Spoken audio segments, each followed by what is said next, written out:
Lamar Jackson just can't escape his good friend Mike Florio. We talk about the latest Florio comments, which are a little crazy. The Ravens wrapping up week 2 of OTAs with a defensive performance, and so much more coming up on Locked On Ravens.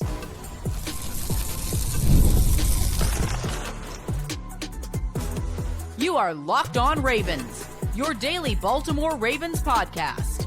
Part of the Locked On Podcast Network, your team every day.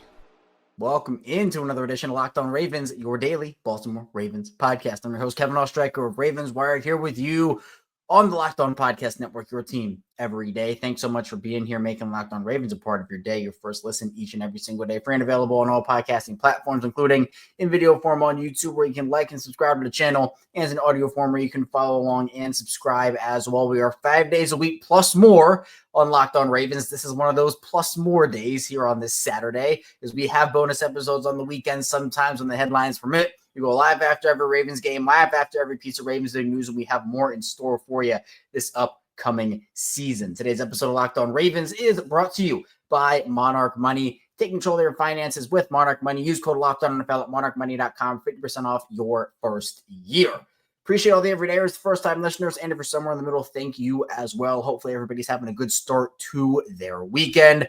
Thought I'd pop on and do a little bonus episode today as the Ravens wrapped up week 2 of OTAs yesterday, and I wanted to talk about the headlines from practice. And so I was crafting my show, figuring out, okay, we're going to talk about this in the first segment. Sometimes shows can change. And then some Mike Florio comments started to make the rounds on social media about Lamar Jackson. Mike Florio hating on Lamar Jackson again. Nothing that we're not used to. And I want to talk about those comments and then just talk about why Lamar Jackson, why do people want the Ravens to move off of Lamar Jackson like this? So we'll dive into that. But then, yes, we'll get into the OTA content in the second and third parts of the show. Talk about what happened yesterday at OTAs. The defense had a really good day. Some offensive performers as well. And Tyler Loop making an impact, so be sure you stay tuned. Then in the third part of the show, we'll talk about what Keaton Mitchell had to say, Nate Wiggins had to say about their off seasons, John Harbaugh also talking as well, so we'll get into the updates on that. But let's talk about Mike Florio. Let's talk about these comments, and, we know that Lamar Jackson and Mike Florio don't necessarily get along. Mike Florio, his long spewed hate against Lamar Jackson, and Lamar Jackson has taken exception to that, publicly calling out Mike Florio. Mike Flores, as Lamar Jackson likes to call him, the florist, as other people call him as well. Well, Mike Florio, over at Pro Football Talk, he started talking about, the whole conversation about Lamar's new contract extension, what that's going to look like. Eric DaCosta on the Be More Baseball podcast talking about how they're in the introductory stages. We talked about that big update a couple days ago on the show. And so Mike Florio started talking about how Joe Flacco was drafted in 2008. And then 10 years later, in 2018, the Ravens drafted Lamar to essentially take over for Joe one day and be his replacement. And obviously that happened in the middle of Lamar's rookie season. And so the Ravens, now that 2018 to 2025, 3 years away from maybe going down that same path again, which just, I don't know why people just want the Ravens to move off of Lamar as quick as they can. Mike Florio says, quote, "We're possibly 3 years away from the Ravens quietly developing an affinity for a quarterback that's entering the NFL and quietly stepping away from Lamar Jackson. Every player has a shelf life. I guarantee they're already thinking of how many more years are we going to get out of Lamar Jackson, and when do we need to start thinking about finding our next quarterback." I don't get this mentality. I don't understand it, especially for a great quarterback like Lamar Jackson, who has shown no signs of slowing down. Yes, technically Mike Florio is correct. Every player has a shelf life.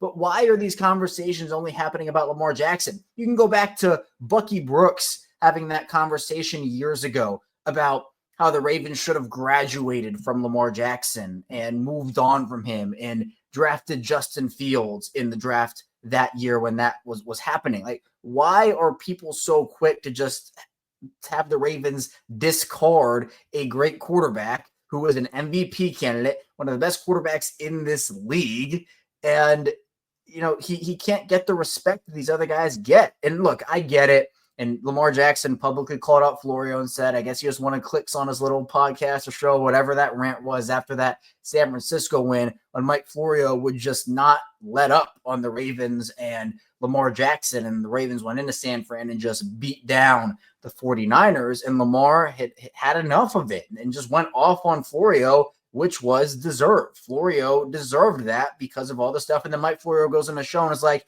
oh, I don't know why Lamar doesn't want to be friends with me. I know I'd be happy to be friends with Lamar.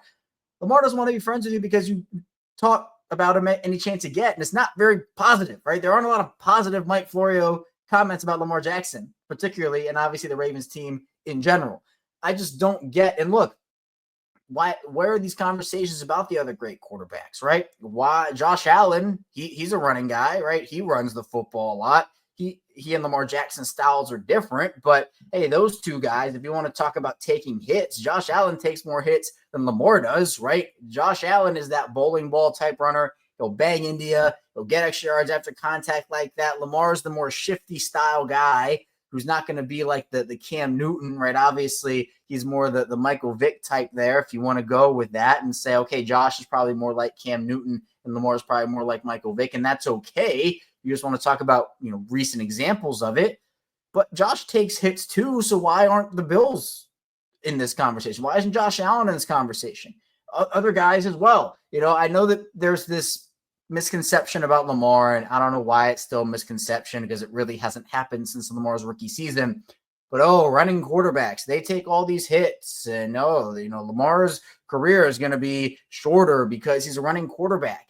Lamar takes exceptional care of his body. He no longer takes those hits that he did his rookie season where he would get smashed just to fight for an extra yard or two, right? He is very cognizant and he is able to identify when he should be protecting his body. And honestly, we talked about this a couple of days ago on the show. Lamar still does not get the benefit of the doubt from the referees, and he is not protected like some of these other top quarterbacks are. But Mike Florio noted in his answer, he said, yeah, well, Lamar's a better quarterback than Joe was here. But that's exactly the point, too. It's like the Ravens were thinking of reasons to replace Joe because Joe wasn't cutting it. Joe wasn't good enough to continue as the Ravens quarterback long term.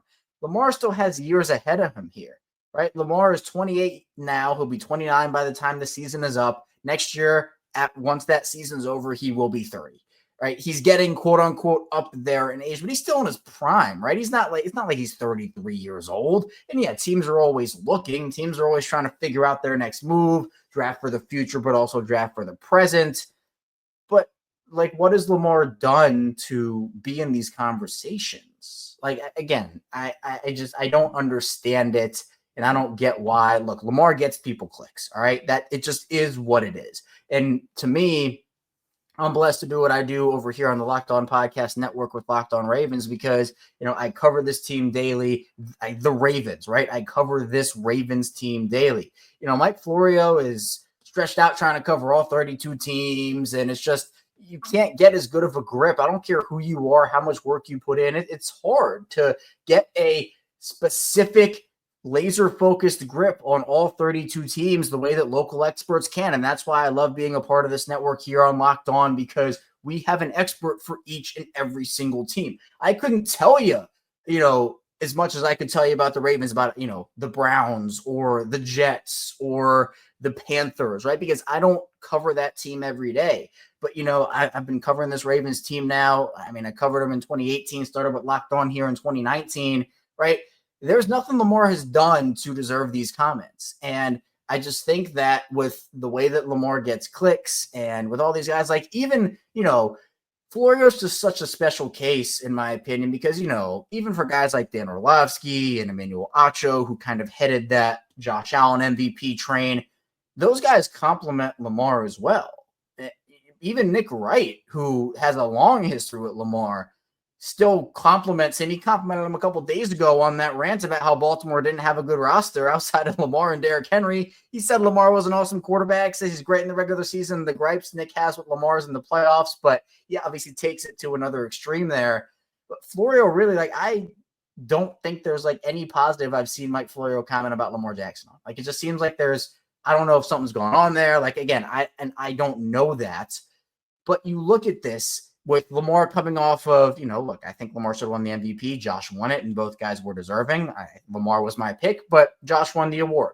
Lamar could have had 3 MVPs here. He still has 2, which is extremely impressive. There aren't a lot of guys that have 2 MVPs in the NFL, just by the way. And he's already getting talked about. He was getting talked about this like with Bucky Brooks and just, coming out of school. It just always feels like Lamar is the punching bag.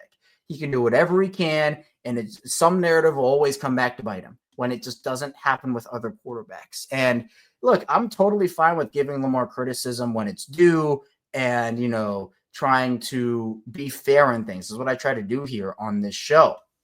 But saying that, the Ravens 3 years away from developing an affinity for a quarterback, we don't know what's going to happen in 3 years. Lamar could be improving each and every year still. Lamar could be declining. Like, we don't know what's going to happen.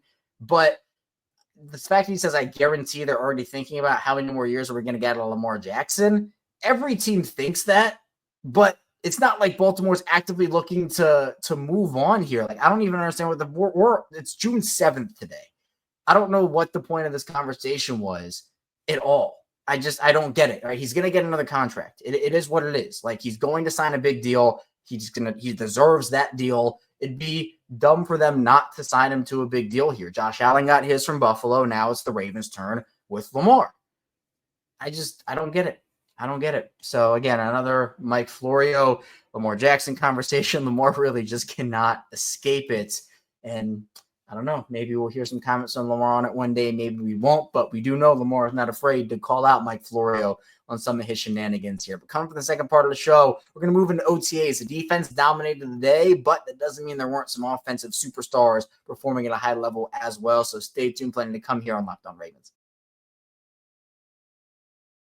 First, the show is brought to you by Monarch Money. If you've ever checked your bank account and wondered where all my money go, you are not alone. Between dining out, online shopping, entertainment, and more, it's really easy to lose track. But that's where Monarch Money comes in. It's your personal CFO, giving you full visibility and control over your finances. Now, Monarch Money is not just a budgeting app. It's a complete financial command center. You can track all your accounts, investments, and spending in one place so you stop just managing your money and start building wealth. And I love the aspect that you can manage money with your partner and it's smoother than ever. You can track shared and personal accounts, plus setting goals is really nice, and you can stay on the same page without the stress. And when I started using Monarch personally, I realized how much I was spending on things that I really didn't know I was spending that much money on, but now I'm able to budget smarter and save more with Monarch. So you can take control of your finances with Monarch Money. Use code LOCKEDONNFL at monarchmoney.com for 50% off your first year. That's monarchmoney.com, code LOCKEDONNFL for half off your first year. Again, that's monarchmoney.com, code LOCKEDONNFL for half off your first year.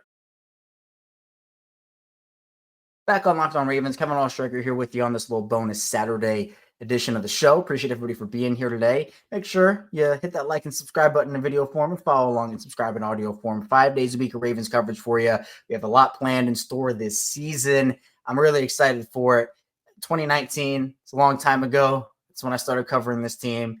I do it every single weekday. This is a bonus episode, but yesterday's show marked episode 1,525 consecutively here for me on this show. So thank you for all the continued support here, and we're not going anywhere over here on Locked On Ravens. But last night I've been to OTAs. The Ravens wrapped up week 2 of OTAs on Friday, yesterday, and Lamar Jackson was still not there.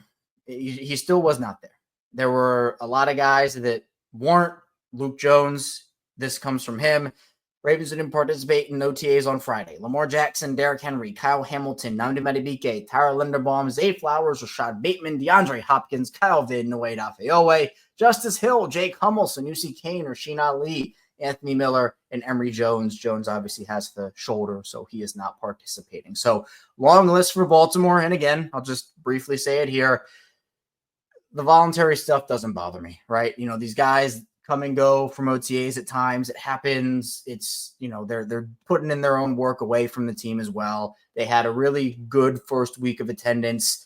This was kind of expected from me. I'm not necessarily shocked. Again, my stance on it is it'd be great if everybody was there for all the days, but these players can do what they want because it's voluntary and they are still working away from the team, like I said. So once we hit mandatory minicamp, that conversation becomes different. All the guys have to be there or else, we're going to have a different conversation.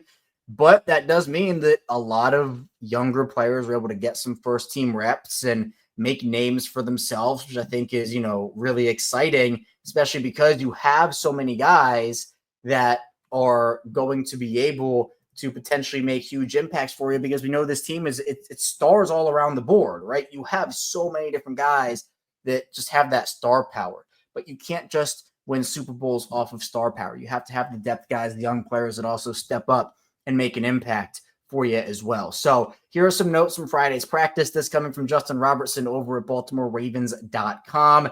Travis Jones had an interception on the first 11-on-11 play of the day. He came with an interception after batting a ball up in the air near the line of scrimmage, and apparently it was a Michael Pierce type moment. Ronnie Stanley, though, it was kind of a walkthrough situation, so Ronnie let him hear a little bit about it there. Malaki Starks, he had an interception. He had it in the flat during 7-on-7 red zone drills. Nate Wiggins also had an interception.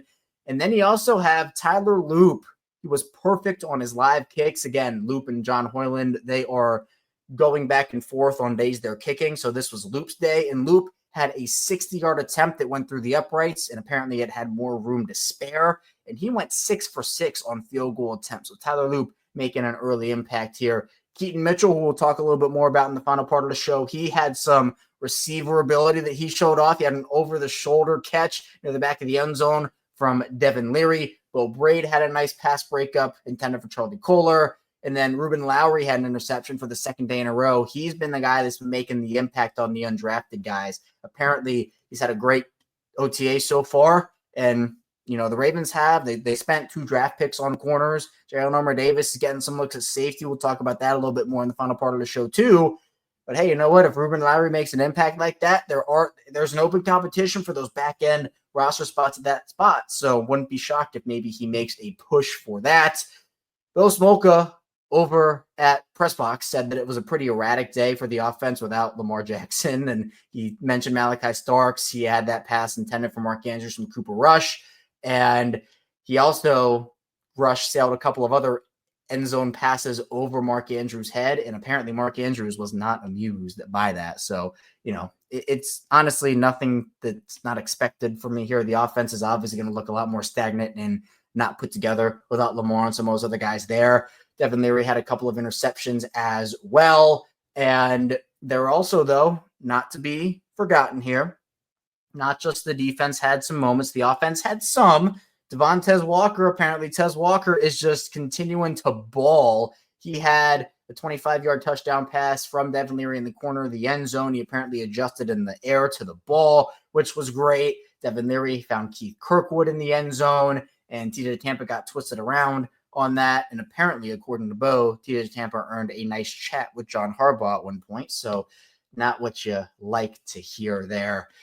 But yeah, overall, I think that Baltimore getting momentum here, and this is where I talk about again. You go back and look at those guys who weren't available at practice or who weren't practicing for the Ravens yesterday. I think it's valuable for the young guys to get those reps in, right? Does Lamar Jackson need OTA reps? No, he doesn't need OTA reps. It'd be great if he got them, but, for a guy like Cooper Rush, and maybe this isn't the best position to use because, I don't think ideally Cooper Rush is not playing for you this season unless it's a blowout game. But, let's talk about Derrick Henry, who wasn't there, right? Does Derrick Henry need OTA reps? No, he doesn't need OTA reps. But you give those to Keaton Mitchell, and that helps a guy who is continuing to get back from his injury suffered a couple of years ago. And again, we'll mention kind of what he had to say in the final part of the show. But I'm glad that these guys, because look, once mandatory minicamp starts, Lamar's going to run with the ones. Henry's going to run with the ones. All these guys are going to run with the ones. So Tez Walker getting opportunities and others getting opportunities as well. Once mandatory minicamp, training camp, all that starts up, you have that more established, okay, yes, obviously the stars are going to be with the ones and running that. But, hey, if OTAs and those absences mean that some young guys can get some more reps in there, get more comfortable, get more acclimated, that is a silver lining in the absences. Again, absences are not my preferred way to do this. But again, the word voluntary means it's voluntary. So I'm never going to bash a guy for not being there, especially when I do know they put in work and have worked hard all off season. So there have been a lot of headlines for the first 2 weeks. The Ravens will wrap up their OTAs this coming week. They'll have 4 days of practices, and then mandatory minicamp will be off and running. So really exciting times in Baltimore. And for Baltimore, there's a lot of not only excitement, throughout the year, but there's clearly a goal here. There's clearly an end result that they're looking for, and that is a Super Bowl win. Anything less than that is a disappointment in their eyes, and I don't blame them. We saw Derrick Henry get signed to an extension. Same thing with Rashod, Bateman, possibly a couple of others down the pipeline here, which would be great before the year starts. But, every team looks different. And for Baltimore, you might have to look at the team being a tad different next season when it comes to, not being able to maybe pay Isaiah Likely and Mark Andrews, do a couple of guys, like, can you pay Odafe Owe if he has a breakout season? So I would love nothing more for this team to capitalize on this year, win with this roster, because they have squandered some really good Ravens rosters here in the past couple of seasons. I don't want to have to talk about that same story again at the end of the year this year. I want to talk about a victory and them maximizing on their opportunities. So coming up in the final part of the show, we'll talk about what Keaton Mitchell had to say about his recovery, gave some positive updates. We'll also hear what Nate Wiggins had to do in the offseason, as well as some John Harbaugh tidbits as well. Stay tuned. Plenty to come here on Locked On Ravens.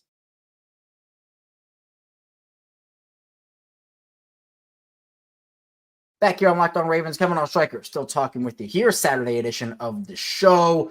Ravens practiced yesterday, so I wanted to pop on here and talk about some of those news and notes and quotes from OTAs here. Because I'm just excited about the OTAs, if being honest, just excited about the Ravens being back on the field. I mean, you wait, the season ends in January. You can't wait for the guys to get back, and now we're getting these updates. This is a really fun time of year for me here, getting these updates on these guys, who's performing well, maybe who's not. So I love doing that, and we also get to hear about maybe experimenting at different positions. And that's something that Zach Orr talked about yesterday, and the Ravens are experimenting with Jalen Armour-Davis at safety. So yesterday's show, Sam Njoku of the Ravens Talk podcast we talked about Jalen Armour-Davis and what he can maybe bring to the table for the Ravens this season. So we're going to play this clip here, and then we'll react to it on the other side.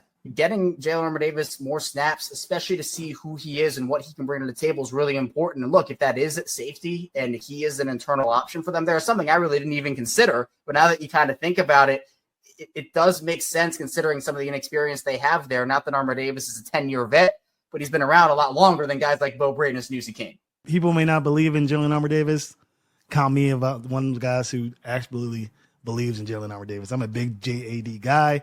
I just think he has the size, the mannerisms. He has the skill set to be an excellent DB in this thing. Not just a good one, an excellent one. He hasn't yet put it together. Of course, the injuries have played a factor in that. So moving him to safety does surprise me. I mean, I think he does have the versatility to do it, but I still think a lot of people think, transitioning from cornerback to safety isn't difficult. I think it is. I think being able to tackle in the open field is not an easy thing to do. And so being able to do that is one of the things that separates you from being a good or great safety, not just being a rangy safety. So it's good that he's getting those snaps. I think that he is one of the better DBs in that locker room, even with his tumultuous, seasons as a Raven. And Zach Orr talked about after practice on Thursday that he thought that Jalen Armour-Davis was one of the smartest, if not the smartest, defensive backs in that room. So, look, high praise to Jalen Armour-Davis. I need to see it. I'm not sure if he's going to even make the roster at this point, but at least they're trying him out and trying to maximize his position there. And, one of the other DBs in that room, in Nate Wiggins, is trying to make a year 2 impact. And Wiggins said he added about 10 pounds in hopes that he'll be able to absorb some more contact and it'll help his body absorb some more contact. He said he's a lot stronger and a lot bigger this year. So he weighs about 185, he said. And he said that injuries weren't the big thing last year, but just hitting the ground. And he said that his body really couldn't absorb that contact well. So look, Nate identified what he wanted to get better at. He did it. He transformed his body a little bit. And that's awesome. He said he ate some steak and protein and mashed potatoes. He said he was eating a lot of steak during the offseason. So Nate doing some big bulking up. And, he also feels like he's more of a pro now, he said, where, you're always getting acclimated during your rookie year. Now Wiggins has been around the game for a year now at the NFL level. And I think everybody just kind of matures and grows. And it's really cool to, see what Nate did last season and to hope that he can continue to grow about that as well. And also talked about DeAndre Hopkins a little bit, going up against him at practice, because obviously those are both Clemson guys. And so, He said they knew a lot of the Clemson staff, and he came to Clemson a lot when Nate was there. So they have connections together, and he's excited to learn about the knowledge that D-Hop has and the stuff that D-Hop has done around the league, learning from that, soaking up that knowledge, which is really, really, really awesome. So Nate, again, I'm excited for year 2 of Nate. Him and Marlon Humphrey were one of the best corner duos in the league last season, and Nate with another year of experience and some extra weight there. I love it. I love it. And I hope it doesn't take away a lot from his speed. There's always that delicate balance of that, but I'm excited to see it nonetheless here. I think it'll really help Nate do a good job here in year 2. But Keaton Mitchell gave a lot of positive updates. Keaton's been somebody we've been talking a lot about here on the show over the last handful of days, handful of weeks. Obviously, Keaton didn't look like himself last season. And he said during or after practice yesterday that he said he's feeling like himself again. He said he hit a top speed of 22.4 miles per hour a couple weeks ago, which, is insane. Like, that is fast. And it actually beat his rookie mark of 22.2 miles per hour. He said his knee is feeling good. He's excited to contribute this season. But he also mentioned the kick return aspect, which is really interesting to me. He said that he wants to be a Devin Hester-like player and avoid, you don't want to have teams like kick the ball at you and feel confident in your return abilities. Like, if you're a good returner, you will not get kicked to. And he said that he wants teams to avoid him as a returner. He wants to get to that type of player where teams actually avoid him as a returner. And he's, he doesn't have a lot of experience returning kicks, but the new kickoff rules, he said the concepts of that are similar to outside zone schemes for a running back, which actually really intrigues me. And maybe Keaton can break a mold here, right? Teams are still getting acclimated to new kickoff rules. Maybe Keaton can be an example of how you're supposed to do this whole new kickoff thing. So, he said that he wants to play preseason game 1 and finish it all the way to the last game. He wants to stay healthy and available for the team. So Keaton, you can just tell he's feeling confident, feeling more like himself. We talked about, and he's talked about it before, how like he was trying to get over some hurdles last season. And, a lot of that, like obviously there are physical hurdles you got to overcome, but mental is also a really big part of that. So I'm excited for Keaton having a 3-headed monster truly here with Derrick Henry, Justice Hill, and Keaton. Going to be really dangerous, I think, for this Baltimore team this year. And then John Harbaugh spoke to the media, and he had some things to say about, John Gruden was at OTAs for them, and he has talked to John from time to time, and, he has connections with Todd Monken and George Gotze, and Harbaugh went down there and spent some time with him. So Jerry Coleman actually jokes you give him the playbook, and John said you got to draw the line somewhere though, but he ended up giving a message to Baltimore, which was, hey, if I was game planning against the guys in your defense, what would I do and how would I attack you guys? And he also watched the offensive guys, talked to the offensive guys. So look, John Gruden is a very knowledgeable coach. Obviously, there's a reason why he's not coaching right now, and that can't be overlooked as well. But John is a very bright football mind, and, having him there with his football experience certainly did help them. And John reacted to the news of Aaron Rodgers, which really wasn't a reaction. He just said he has respect for the Steelers, respect for Mike Tomlin. And obviously they've respected Aaron Rodgers as a player. He said, called him a Hall of Fame quarterback. So no crazy quotes to talk about there. John took the high road, even if, he may be secretly ecstatic that Rodgers is there. Who knows? You get Rodgers has the experience.